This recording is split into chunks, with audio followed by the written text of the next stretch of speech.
Hello everyone. सो आज के session में अपन डिस्कस करेंगे दो और हमारे सिंपल टॉपिक्स जहां एग्जाम में सवाल आ सकता है, तो अपन उस तरीके से बात करेंगे। पहला टॉपिक हमारा है रिग्रेशन एनालिसिस के बारे में और दूसरा टॉपिक है वो है प्रोबेबिलिटी का डिस्ट्रीब्यूशन। तो सारी बातें करेंगे किस तरीके से होता है। पहले बात करते हैं रिग्रेशन एनालिसिस की।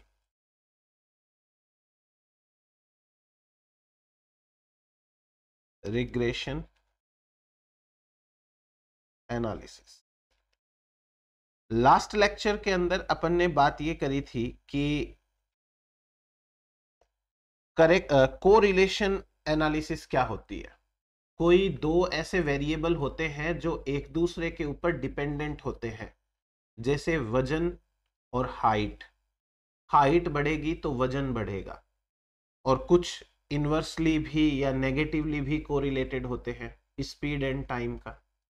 उसी प्रकार से रिग्रेशन एनालिसिस के अंदर क्या किया जाता है कि जो दो वेरिएबल है उन दो वेरिएबल की एक दूसरे पे डिपेंडेंस को जो है वो स्टडी की जाती है। यहाँ पे एक इवेंट दूसरे इवेंट पे कैसे डिपेंडेंट है उसकी स्टडी करी जाती है। रिग्रेशन के अंदर हम दोनों इवेंट्स के एवरेज को कंपेयर करते हैं कि दोनों का एवरेज है वो क्या निकल के आता है। अभी थोड़ा सा पढ़ लेते हैं, आपको समझ में आ जाएगा कि क्या होता है। Very first of all, regression analysis का मीनिंग क्या है? It is the measure of the average relation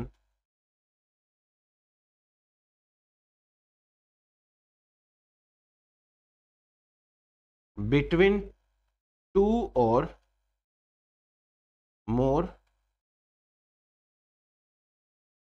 variables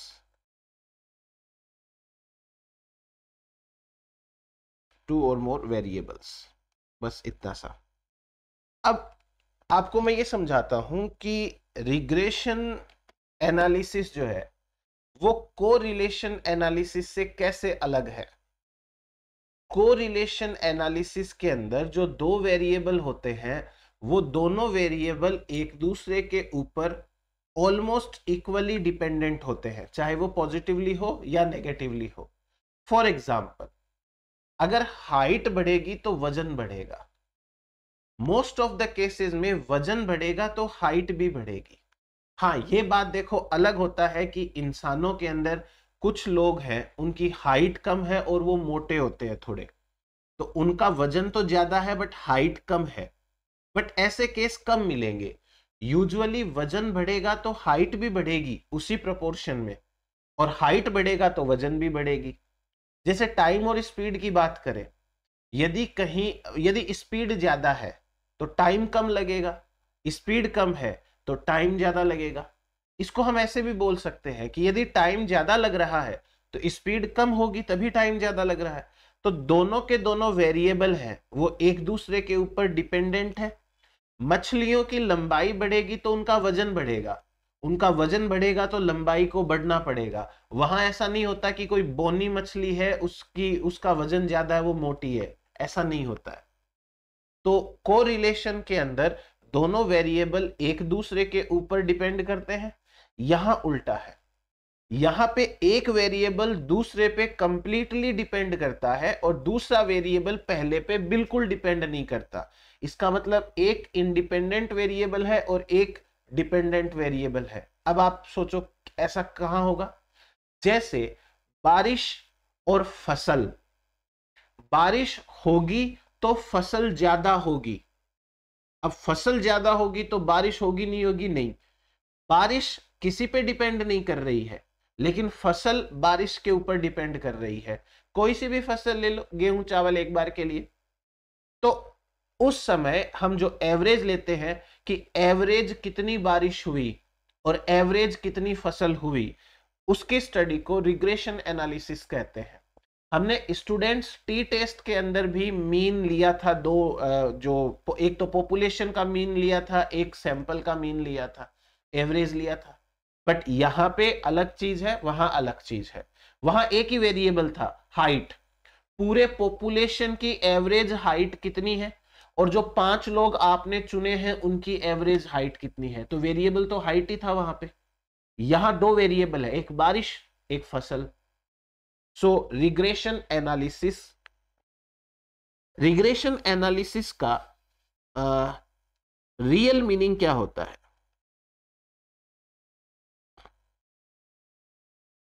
regression analysis का रियल मीनिंग होता है गोइंग बैक, पीछे जाना, गोइंग बैक, या इसे कहते हैं स्टेपिंग बैक।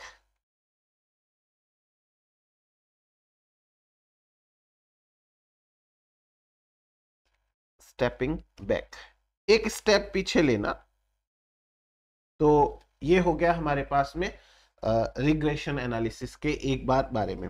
अब रिग्रेशन एनालिसिस के अंदर 2 वेरिएबल्स होते हैं। There are 2 variables.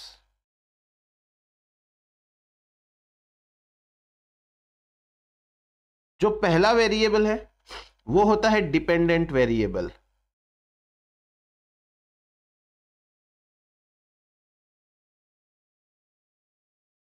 Dependent variable. और जो दूसरा होता है उसे हम कहते हैं इंडिपेंडेंट वेरिएबल। डिपेंडेंट वेरिएबल और इंडिपेंडेंट वेरिएबल। अब जो डिपेंडेंट वेरिएबल होगा, उस डिपेंडेंट वेरिएबल को, जैसे मान लीजिए कि ये है क्रॉप यील्ड, फसल का उत्पादन, और दूसरा हो गया हमारे पास में रेनफॉल। अब आप ये समझ सकते हो कि रेनफॉल है वो क्रॉप यील्ड के ऊपर डिपेंड नहीं कर रही है, बट जो फसल है उसका उत्पादन क्रॉप यील्ड के ऊपर डिपेंड जरूर करता है। बारिश कितनी होगी वो एक अननोन वेरिएबल है,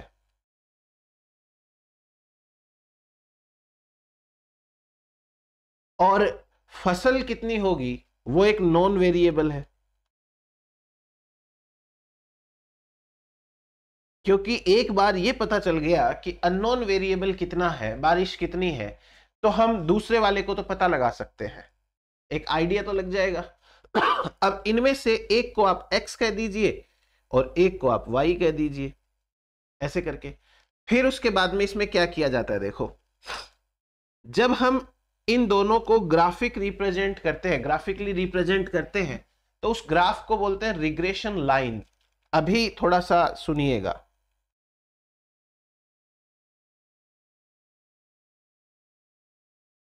graphical representation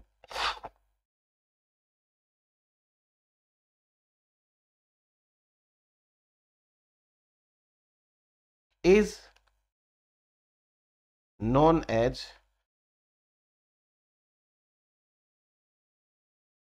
regression line। Graphical representation को अपन रिग्रेशन लाइन बोलते हैं। अब नेक्स्ट समझिए, चूंकि यहां पे 2 वेरिएबल्स होते हैं, जैसे एक बारिश है एक फसल है, तो दोनों वेरिएबल्स के लिए 2 लाइनें होती हैं, और उनके हिसाब से ग्राफ कैसे आता है वही आपको समझना है। सो फॉर 2 वेरिएबल्स,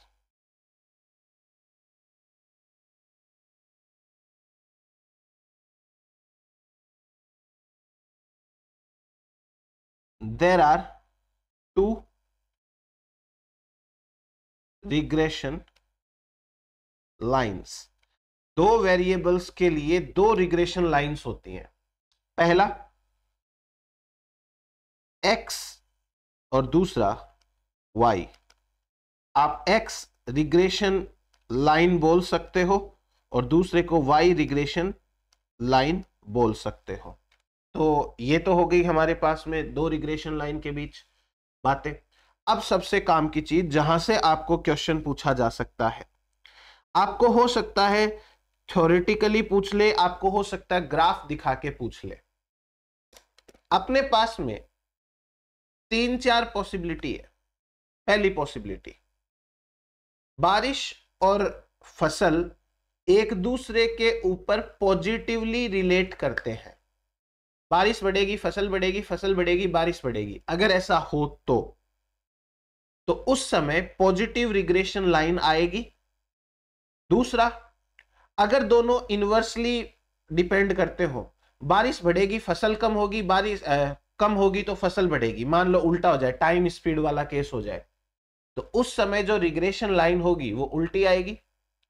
तीसरा, यदि दोनों इवेंट एक दूसरे के ऊपर बिल्कुल डिपेंडेंट ना हो, एकदम से इंडिपेंडेंट, बारिश तेज होगी तो ट्रेन है वो तेज चलेगी, ऐसे में दोनों रिग्रेशन लाइन एक दूसरे के साथ परपेंडिकुलर ऐसे ग्राफ बनाती है।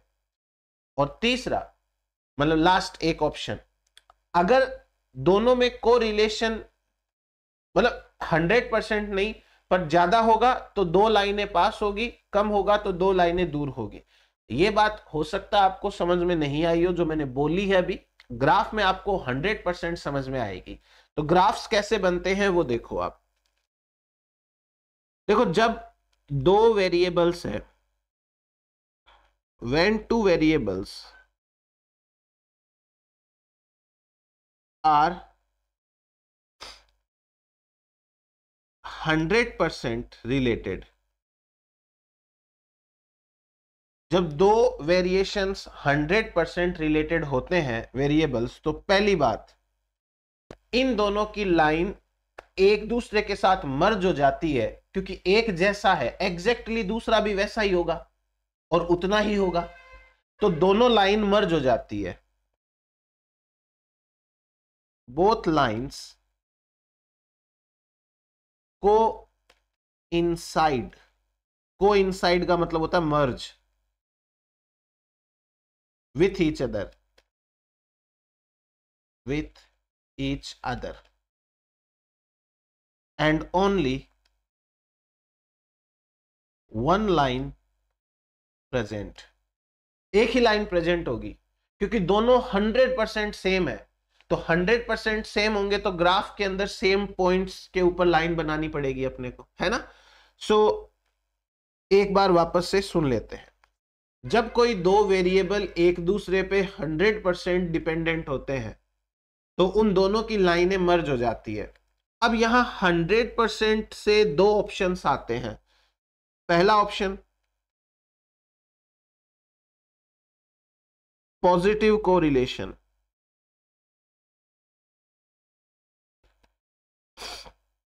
दूसरा ऑप्शन, नेगेटिव कोरिलेशन। देखो, अब अगर पॉजिटिव कोरिलेशन है तो यदि एक चीज बढ़ेगी तो दूसरी भी बढ़ेगी। तो ये जो लाइन आ रही है, रिग्रेशन लाइन, रिग्रेशन लाइन, ये लाइन एक्स एंड वाई दोनों की है। एक जितना बढ़ेगा दूसरा भी 100% उतना ही बढ़ेगा, तो एक ही लाइन आएगी ना। और यदि नेगेटिव में है तो ऐसा आ जाएगा, एक जितना घटेगा 100% उतना का उतना दूसरा भी वैसा का वैसे घटेगा, तो ये रिग्रेशन लाइन है।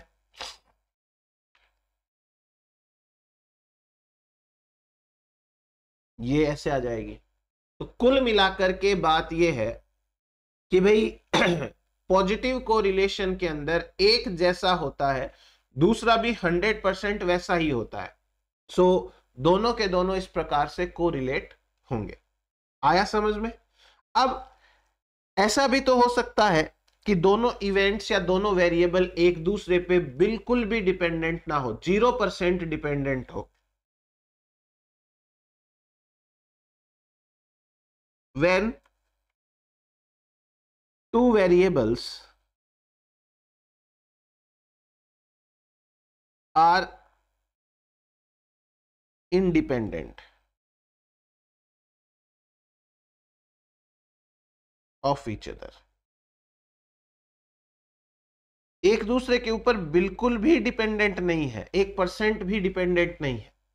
अब अगर ऐसा होता है कि दोनों के दोनों एक दूसरे के ऊपर बिल्कुल भी डिपेंडेंट नहीं है, तो इस केस के अंदर यहां पे कोई कोरिलेशन नहीं है, नो कोरिलेशन, पहली बात। दूसरी बात, जो दो लाइनें होंगी एक्स एंड वाई की, वो एक दूसरे को 90 डिग्री के एंगल पे काटेगी। Two lines cut at 90 degree angle, या आप ऐसे भी बोल सकते हो कि राइट एंगल के ऊपर कट करती है। जैसे देखो,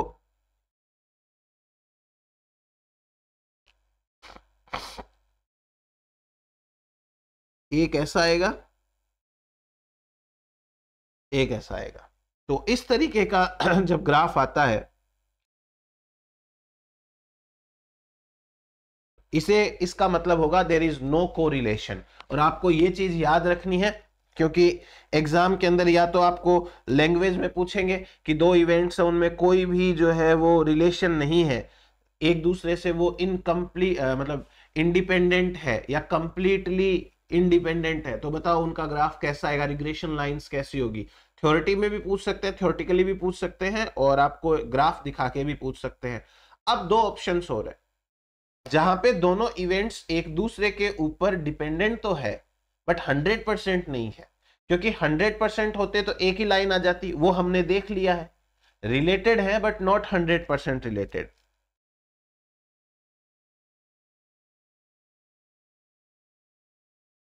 When two variables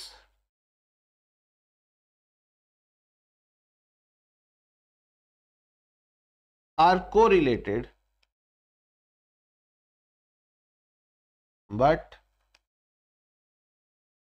not 100%,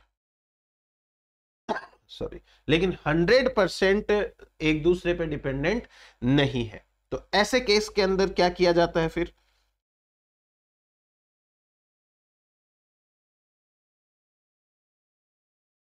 अब अगर ज्यादा डिपेंडेंट है,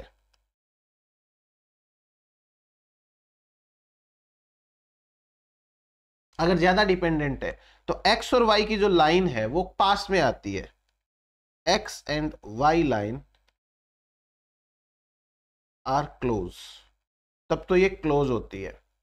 और अगर ये लेस डिपेंडेंट है,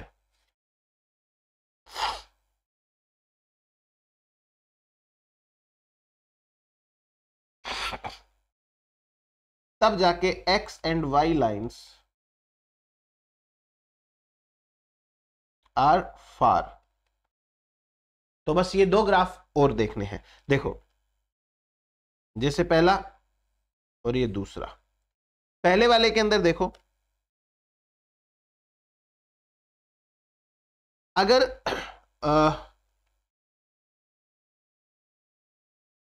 दोनों के दोनों ज्यादा डिपेंडेंट है, तो ये दोनों लाइंस हैं वो पास में है। अभी नहीं समझ में आ रहा होगा पास में, अब समझ में आएगा। अब देखो, तो आप ना ये वाला गैप देखो, यहां से लेकर के यहां तक का, और एक ये डिस्टेंस देखो आप, यहां से लेके यहां तक की, दोनों लाइंस जहां से स्टार्ट हो रही है वो डिफरेंस देखो, तो आपको ऑटोमेटिक समझ में आएगी चीज। तो ये है मोर डिपेंडेंट और ये है लेस डिपेंडेंट, बट डिपेंडेंट दोनों के दोनों है। सो ये होता है रिग्रेशन लाइन। अब एक लास्ट चीज, जहां पे रिग्रेशन लाइन एक दूसरे को कट करती है वो पॉइंट एक्स और वाई का एवरेज होता है। और याद रखना, इस वाले ग्राफ के अंदर ये पॉइंट एवरेज नहीं है, क्योंकि ये दोनों एक दूसरे से अनरिलेटेड है, इसलिए अनरिलेटेड चीजों में एवरेज का कोई मतलब ही नहीं है। सो खाली इन दो केसेस में, in about two cases only,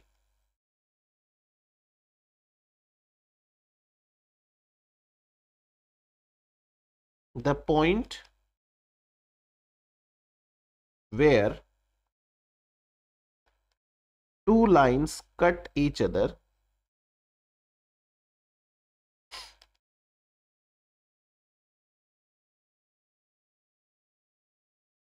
represents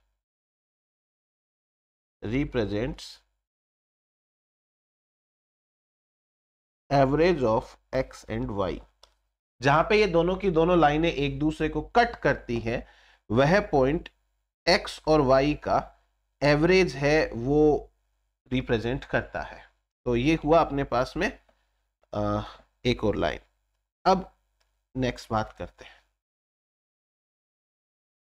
अच्छा, इसको ना आप इस तरीके से रिप्रेजेंट कर लेना। मैं चलो यहीं पे बता देता हूं। चलो यहां पे बता देता हूं।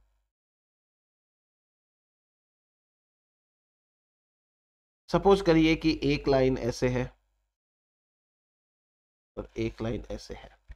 ठीक है, ये दो लाइंस है।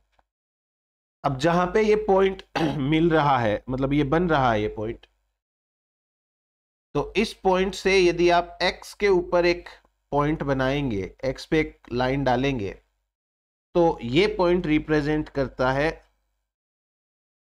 Average of x। और यदि आप इस डायरेक्शन के अंदर ये पॉइंट बनाएंगे, तो ये पॉइंट रिप्रेजेंट करेगा एवरेज ऑफ y। सो ये हुआ अपने पास में रिग्रेशन एनालिसिस के बारे में सारी बातें। इतना आपको करना है। अब इसके बाद में अपन बात करते हैं प्रोबेबिलिटी के डिस्ट्रीब्यूशन की। सो ये डिस्ट्रीब्यूशन प्रोबेबिलिटी का कैसे किया जाता है, इनके क्या क्या फीचर्स हैं, ये चीजें एग्जाम में आती हैं, मैं बताता हूं आपको। हेडिंग डालिए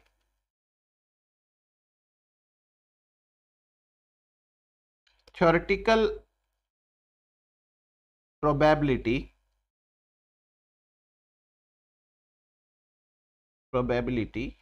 डिस्ट्रीब्यूशन।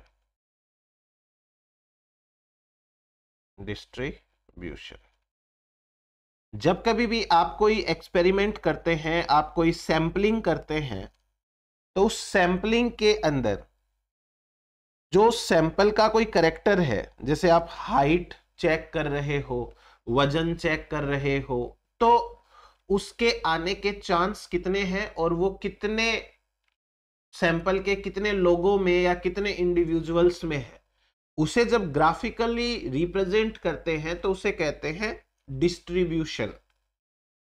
फ्रीक्वेंसी डिस्ट्रीब्यूशन का ग्राफ आपने पढ़ रखा होगा। जेनेटिक्स के अंदर एक टॉपिक आता है पॉलीजेनिक इनहेरिटेंस, और पॉलीजेनिक इनहेरिटेंस के अंदर अपन फ्रीक्वेंसी डिस्ट्रीब्यूशन पढ़ते हैं, ये वही है। तो फ्रीक्वेंसी डिस्ट्रीब्यूशन या प्रोबेबिलिटी का जो थ्योरेटिकल डिस्ट्रीब्यूशन है, इसका मीनिंग क्या है? इसका मतलब है graphical representation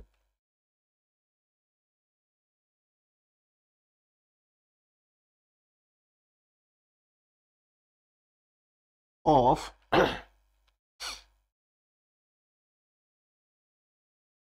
frequencies among individuals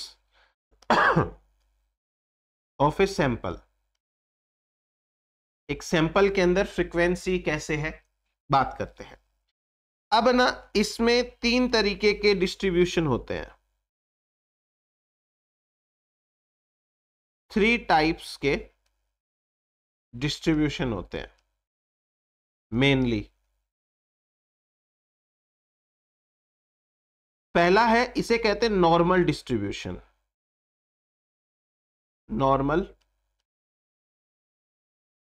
distribution. दूसरा है, इसे बोलते हैं बाइनोमियल डिस्ट्रीब्यूशन,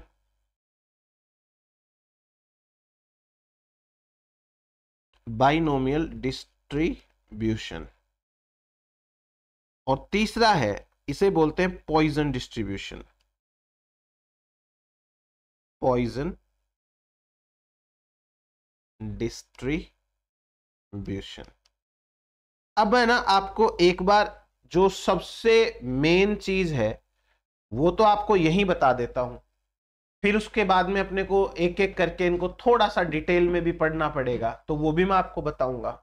पर आप ये समझिए कि एक क्वेश्चन तो एग्जाम में ऐसा ही आ जाता है कई बार कि आपको डेटा देके बोलेंगे बताओ ये कौन सा डिस्ट्रीब्यूशन है।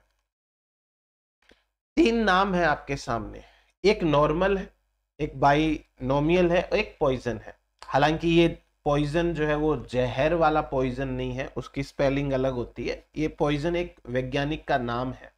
पर फिर भी आप जब बोलोगे तो पॉइजन मतलब जहर, एक बार ऐसे याद करो।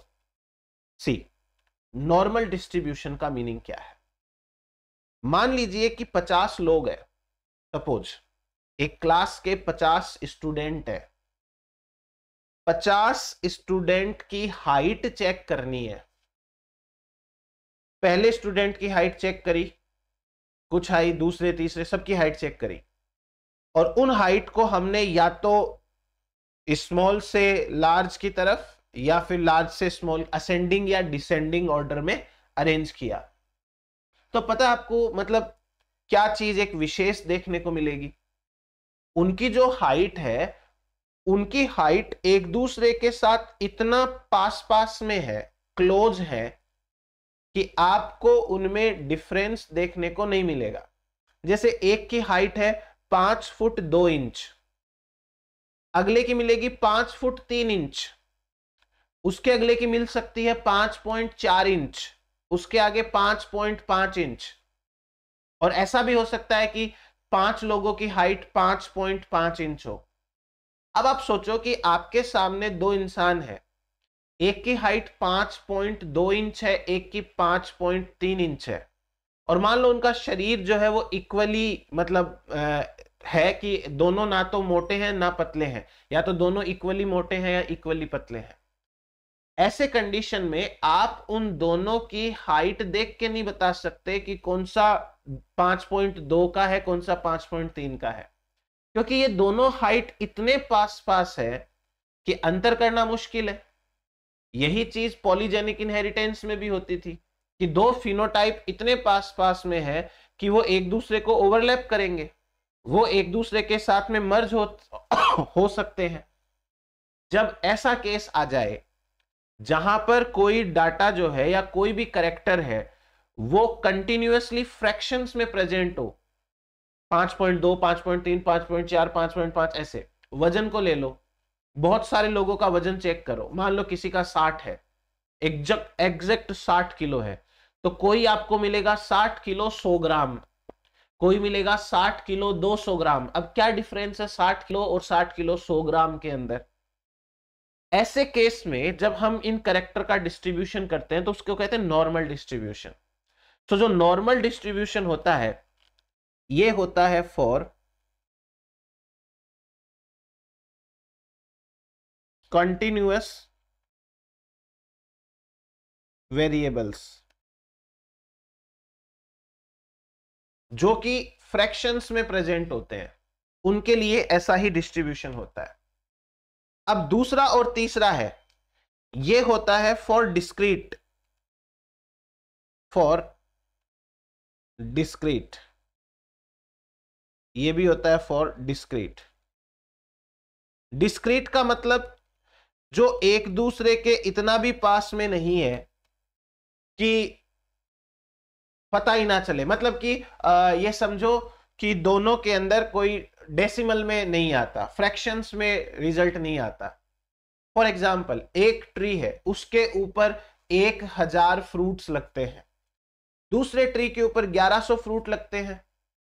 ऐसा नहीं है 1000 अगले पे 1000.5, आधा फ्रूट थोड़ी लगेगा। उस केस में हम बाइनोमियल और पॉइजन की बात करते हैं। फिर देखो, बाई का मतलब 2, नोमियल मतलब नाम। ऐसे कोई भी एक्सपेरिमेंट्स जहां पे केवल 2 ही रिजल्ट संभव हो, सिर्फ 2 रिजल्ट, तो उसे हम कहते हैं बाइनोमियल डिस्ट्रीब्यूशन। ये चीज अपन मेरिस्टिक डिस्ट्रीब्यूशन के अंदर वहां भी करते थे, पॉलीजेनिक इनहेरिटेंस के अंदर।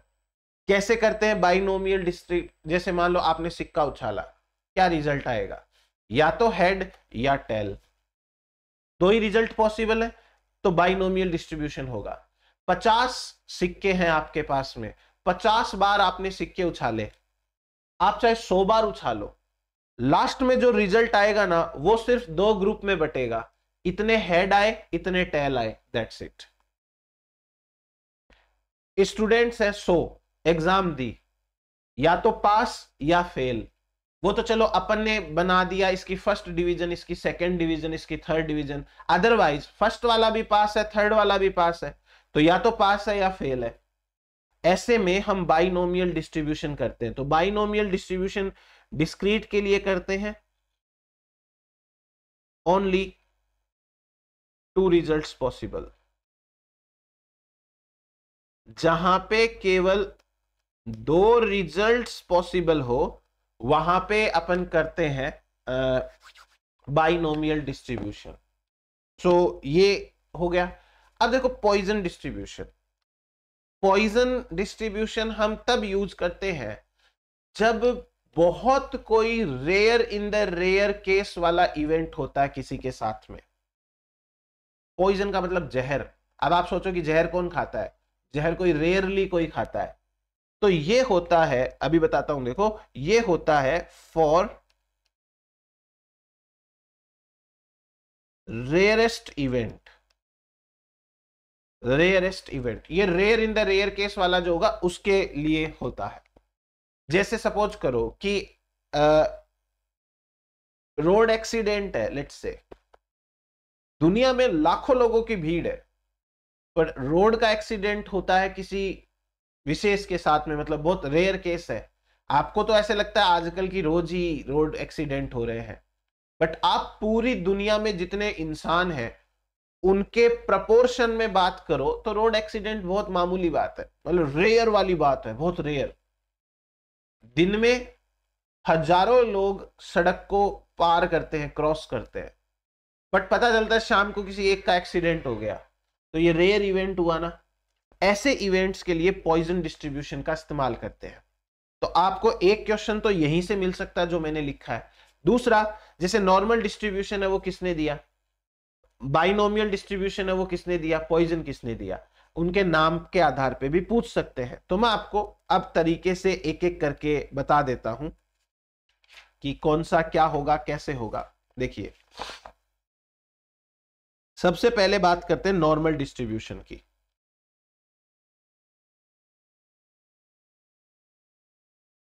नॉर्मल डिस्ट्रीब्यूशन, नॉर्मल डिस्ट्रीब्यूशन का मतलब हो गया कि जब कोई कंटिन्यूअस वेरिएबल्स प्रेजेंट होते हैं, फ्रैक्शंस में रिजल्ट आते हैं, इट इज यूज्ड फॉर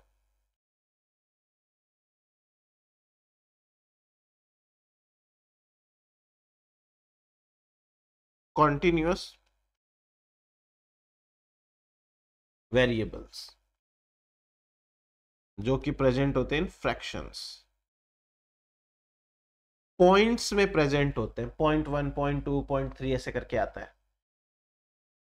यहां पर वैल्यूज बहुत पास होती है, वैल्यूज आर वेरी क्लोज्ड।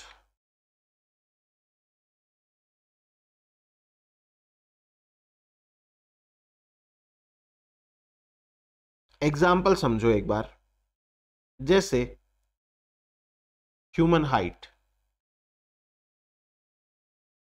अब कोई 5.2 इंच का है, कोई 5.3 है, कोई 5.4 है, कोई 5.5 है, कोई 5.6 है, ऐसे करके एंड सो ऑन।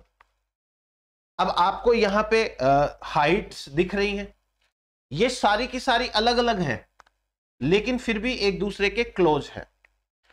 इस केस में जब नॉर्मल डिस्ट्रीब्यूशन की बात करते हैं तो जो एवरेज होता है वो एवरेज मतलब मीन, मोड और मीडियन के साथ में मर्ज हो जाता है।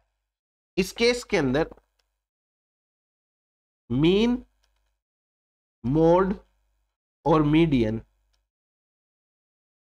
इक्वल हो जाते हैं, मीडियन इक्वल हो जाते हैं। इसका मतलब ये हो गया कि मीन, मोड एंड मीडियन को इनसाइड मर्ज हो जाते हैं एक दूसरे के साथ में।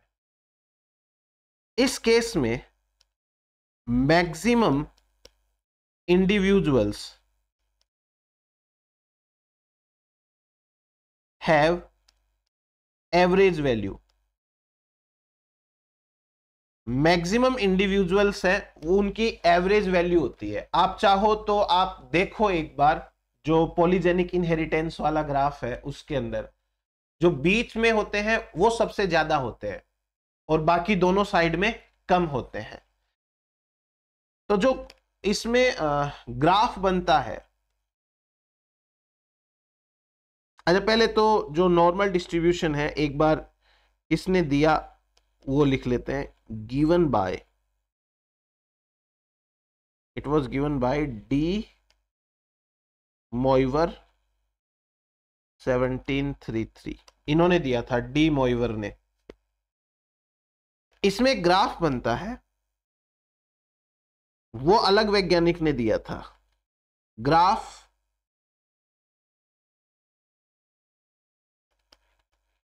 Given by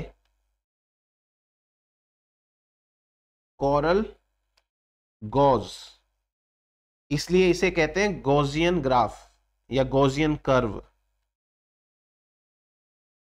Gaussian curve, Gaussian curve कहते हैं इसको, जो कर्व होता है उसे गॉसियन कर्व कहते हैं। अब इस ग्राफ की मैं कुछ आपको खास बात बताता हूं। जैसे मान लीजिए कि ये कोई भी एक कैरेक्टर है, वैल्यू है, हाइट है मान लीजिए, ठीक। एक हाइट है 5.6 इंच, एक हाइट है 6 फीट और एक हाइट है मान लीजिए 4 फीट। ये 4 फीट की हाइट है, सॉरी, और ये 6 फीट की हाइट है। और यहां पे है फ्रीक्वेंसी, यानी कि नंबर ऑफ इंडिविजुअल्स, कि कितने लोगों की हाइट कितनी है।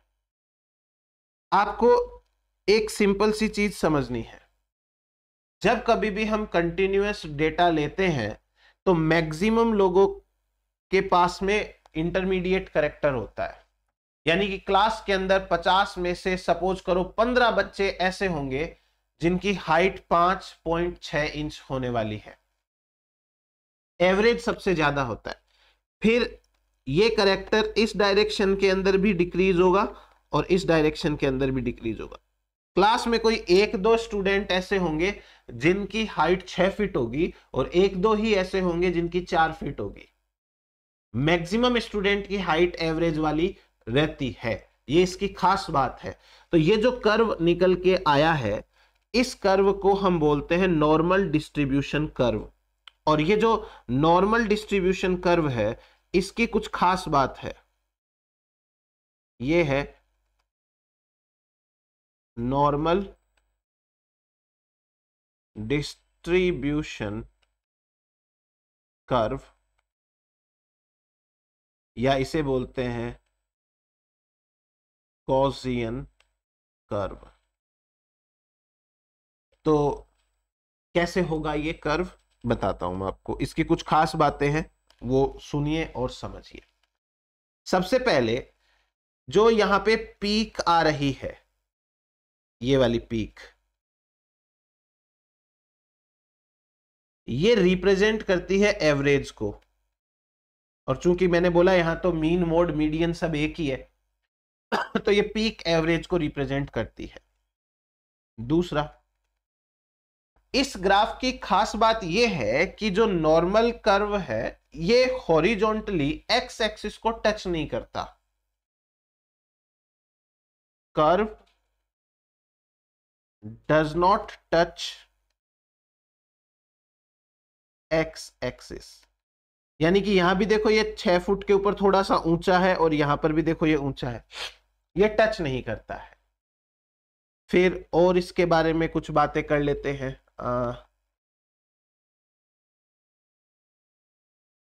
हाँ, इस कर्व को बोलते हैं बेल शेप्ड, बेल शेप्ड या पॉलीगन कर्व। ये भी इसका एक इंपॉर्टेंट पॉइंट हो गया। और गॉसियन डिस्ट्रीब्यूशन कहते हैं, कंटिन्यूअस डिस्ट्रीब्यूशन कहते हैं। हाँ, यहां पर क्योंकि मीन ही मोड है, मोड ही मीडियन है, इसलिए इस कर्व को बोलते हैं यूनिमोडल, यूनिमोडल कर्व, यूनिमोडल कर्व बोलते हैं। क्यों बोलते हैं? क्योंकि ओनली वन पीक, एक ही पीक आती है, और वो एक पीक इसलिए आती है क्योंकि मीन मोड मीडियन एक है यहां पे, तो इसे यूनिपीक या यूनिमोडल कर्व बोलते हैं। इसमें मैक्सिमम होता है मीन एवरेज पर, ऑल मेजर टेंडेंसी एक ही आती है, ये बराबर हो गया, हॉरिजॉन्टल को टच नहीं करता है।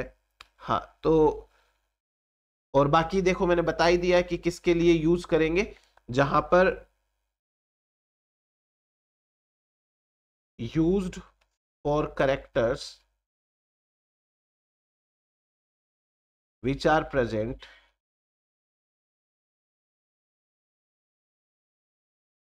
in fractions,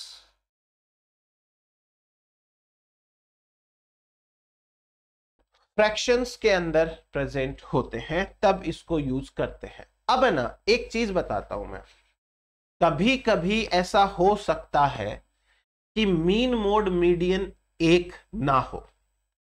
जब मीन मोड मीडियन एक नहीं होते हैं तो नॉर्मल डिस्ट्रीब्यूशन कर्व के ही दो मॉडिफिकेशंस हैं वो देखने को मिलते हैं। Sometimes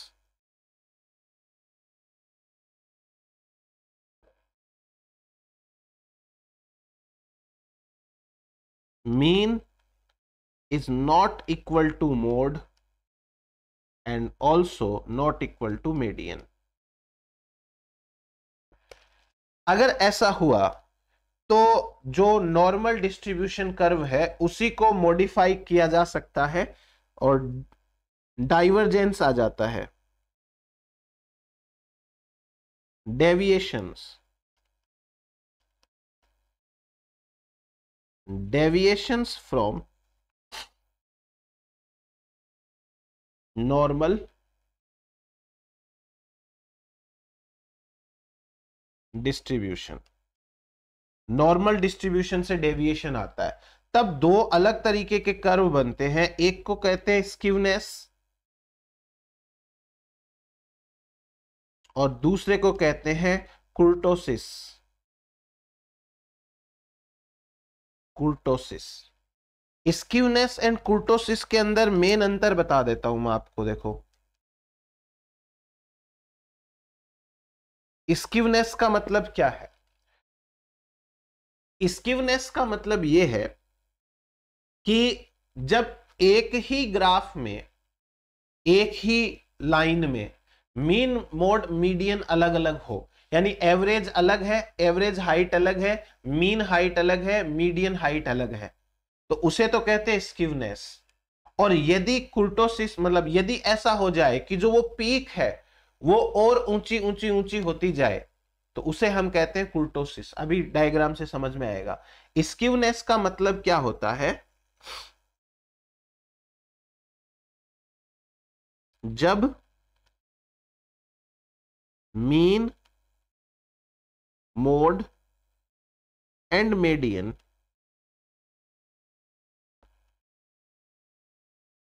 are at different points on same line। इसका मतलब है they do not coincide, ये कोइंसाइड नहीं करते हैं, ये अलग अलग होते हैं, अलग अलग पॉइंट के ऊपर होते हैं। जैसे देखो, आपको मैं ग्राफ में रिप्रेजेंट करके दिखाता हूं आराम से, एक सेकेंड, तो आपको समझ में आ जाएगा। हाँ, फॉर एग्जाम्पल ये कोई हाइट है, कोई भी वैल्यू है, और इसके लिए नॉर्मल डिस्ट्रीब्यूशन कर्व ऐसा आ गया। अब जो पॉइंट सबसे ऊंचा है यहां पे, ये तो होगा मीन, क्योंकि एवरेज है वही सबसे बड़ा होगा। मोड और मीडियन जो है वो तो एक अलग चीज होती है। यहां पे ऐसा हो सकता है, ये जो पॉइंट है या तो ये मोड हो और इधर वाला पॉइंट है कुछ, ये मीडियन हो, या ऐसा भी हो सकता है कि ये वाला मोड हो और ये वाला मीडियन हो। कहने का मतलब मीन तो बीच में ही रहेगा, मोड और मीडियन लेफ्ट राइट हो सकते हैं। इसे बोलते हैं स्क्यूनेस। बस इतना याद रखो। दूसरा होता है कुर्टोसिस।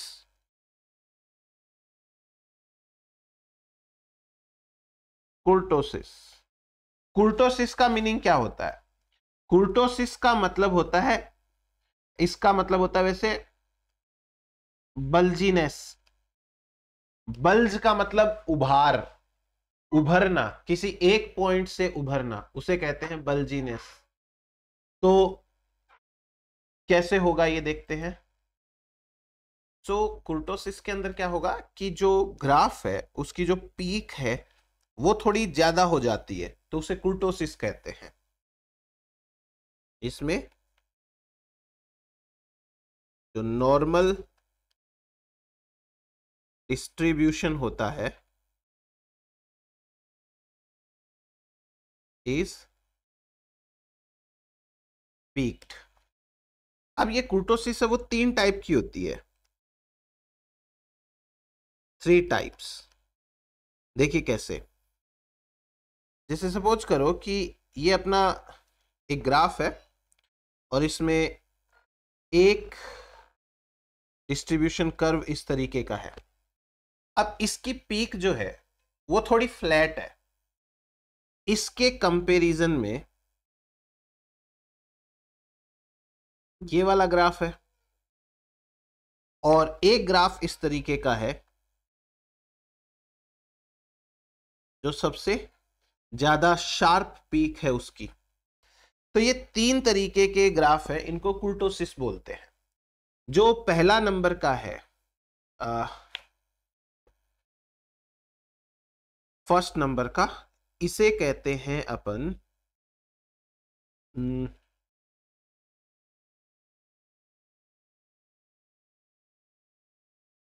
जस्ट अ सेकेंड, जो फर्स्ट ग्राफ है जो सबसे ऊंचा है इसे हम कहते हैं लेप्टोकुर्टिक।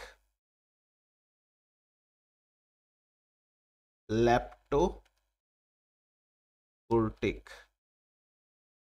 लेप्टोकुर्टिक कौन सा होगा? जो हाईएस्ट पीक होती है,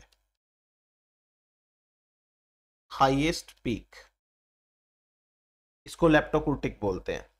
दूसरा जो बीच में है इसे बोलते हैं मीजोकुर्टिक। मीजोकुर्टिक, मॉडरेट पीक, मॉडरेट पीक। और जो तीसरा है इसे बोलते हैं प्लेटिकुर्टिक।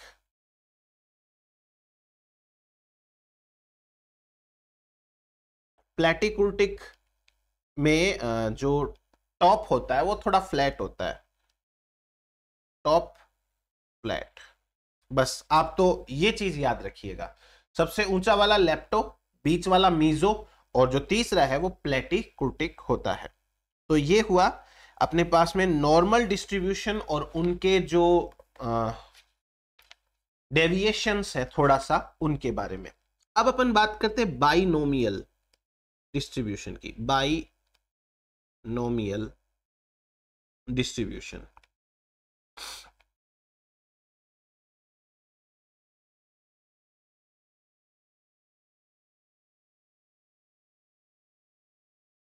बाइनोमियल डिस्ट्रीब्यूशन क्या होता है, कैसे होता है, समझ लेते हैं। बाइनोमियल डिस्ट्रीब्यूशन जो है वो तब यूज किया जाता है जब केवल दो ऑप्शंस रहते हैं। Used for those experiments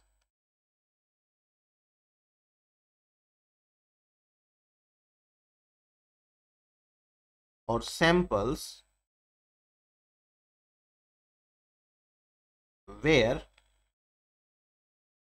only two results are possible।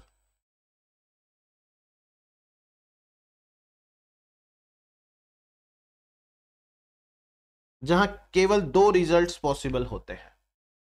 Example जैसे फेल और पास, फेल और पास, जैसे कि हेड और टेल, है ना, इस तरीके के। अब इस तरीके के डिस्ट्रीब्यूशन के अंदर ये डिस्क्रीट डिस्ट्रीब्यूशन है वो मैंने आपको बता ही दिया है, और it was given by Bernoulli. B से बाइनोमियल, बी से Bernoulli. It was given by James Bernoulli. तो इसे बर्नौली डिस्ट्रीब्यूशन भी कहते हैं, ये भी पूछा जाता है 1700, तो इसे हम बर्नौली डिस्ट्रीब्यूशन भी कहेंगे। डिस्क्रीट के लिए होता है। और चलो अभी मैं आपको बताता हूं इक्वेशन इसके लिए कौन सी होगी। इक्वेशन आपने हार्डी-विनबर्ग वाली इक्वेशन पढ़ रखी है, P प्लस क्यू की power n, P plus Q की पावर n। ये हार्डी-विनबर्ग इक्वेशन है ना, यही यहां पे बाइनोमियल डिस्ट्रीब्यूशन में काम आती है। अब इसमें n की जो वैल्यू है या इसमें p q क्या है, देखो p का मतलब तो होता है कि वह इवेंट जो होता है, p का मतलब है इवेंट दैट अकर्स। दूसरा q का मतलब है वह इवेंट जो नहीं होता है, event that does not occur. और n का मतलब होता है number of trials, number of trials, number of trials. अब मैं आपको एक्सप्लेन करता हूं। जैसे मान लीजिए एक सिक्का है, उसको हमने टॉस किया, कॉइन टॉस। अब आपके पास में कुछ ऑप्शंस हैं, कितनी बार टॉस करोगे, नंबर ऑफ ट्रायल्स, एक बार, तो n की वैल्यू 1 आएगी। मान लीजिए कि आप बोलते हो 1 टाइम टॉस्ड, 1 टाइम टॉस्ड, एक बार टॉस किया। तो जब आप एक बार टॉस करते हो तो n इक्वल्स टू 1 आ जाता है। जब आप 2 टाइम्स टॉस करते हो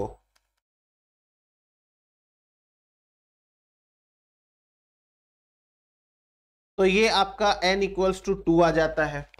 3 टाइम करोगे, 3 टाइम टॉस्ट, तो n इक्वल्स टू 3 आ जाएगा।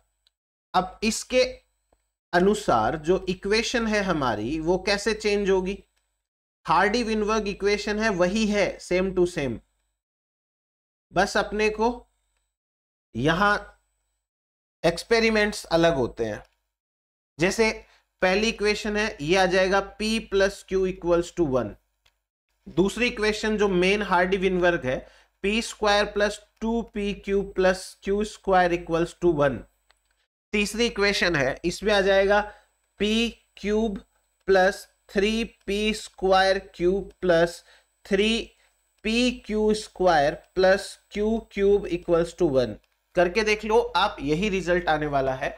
सो ये हुआ अपने पास में बाइनोमियल डिस्ट्रीब्यूशन है, उसके बारे में सारी बातें। अब उसके बाद पॉइजन डिस्ट्रीब्यूशन की बात कर लेते हैं।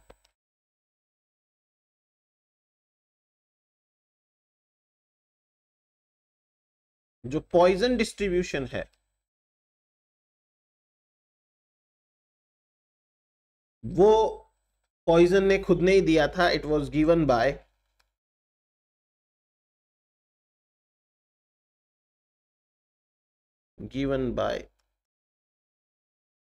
पॉइजन 1837 के अंदर।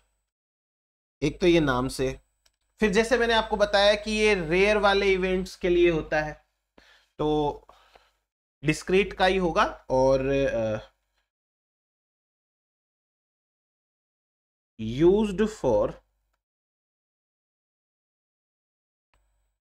रेयरेस्ट इवेंट्स, इसलिए इसको बोलते हैं law of improbable events, use for rarest events, so also known as law of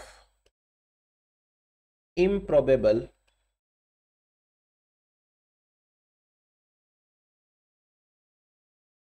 events। improbable events है, उनके बारे में ये मतलब उनका भी ये कॉन्सेप्ट कहलाता है। जैसे मान लीजिए आप ये भी बोल सकते हो कि when probability of the event is very rare, जब बहुत रेयर प्रोबेबिलिटी होती है तब हम पॉइजन डिस्ट्रीब्यूशन काम में लेते हैं। Distribution for example road accident, road accident हो गया तो लाखों लोग ट्रेवल कर रहे हैं, उनमें से किसी 1 2 3 के साथ में ऐसा कुछ हो गया, that is known as road accident या पॉइजन डिस्ट्रीब्यूशन। लेट्स से कि बर्थ ऑफ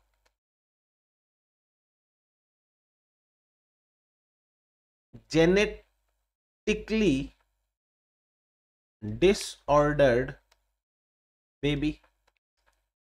आपको पता है कि जेनेटिक डिसऑर्डर बहुत रेयर होता है, किसी को डाउन सिंड्रोम है, किसी को ऑटिज्म है, ऐसा कोई भी एक मतलब सिंड्रोम समझ लीजिए, तो वो एक रेयर इवेंट होता है। इन दैट केस हम पॉइजन डिस्ट्रीब्यूशन है उसको लेंगे। जैसे बेबीज अफेक्टेड बाय पोलियो, आपको पता आज की डेट में पोलियो जो है वो ऑलमोस्ट इरेडिकेट हो चुका है, बट फिर भी देखने को मिलता है, तो ये भी एक रेयर इवेंट है। ये हुआ अपने पास में पॉइजन डिस्ट्रीब्यूशन के बारे में। अब जो पॉइजन डिस्ट्रीब्यूशन है इसको हम एम से रिप्रेजेंट करते हैं, रिप्रेजेंटेड बाय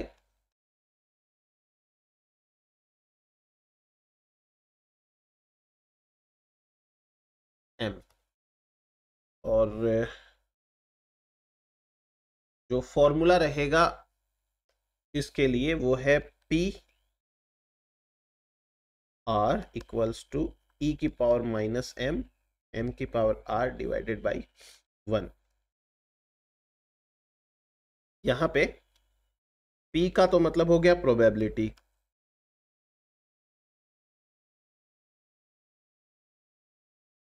R है वो 0 1 2 3 एंड सो ऑन, ये सक्सेस है। सक्सेस कितनी बार मिली, E जो है वो कांस्टेंट है 2.7183, ये कांस्टेंट है।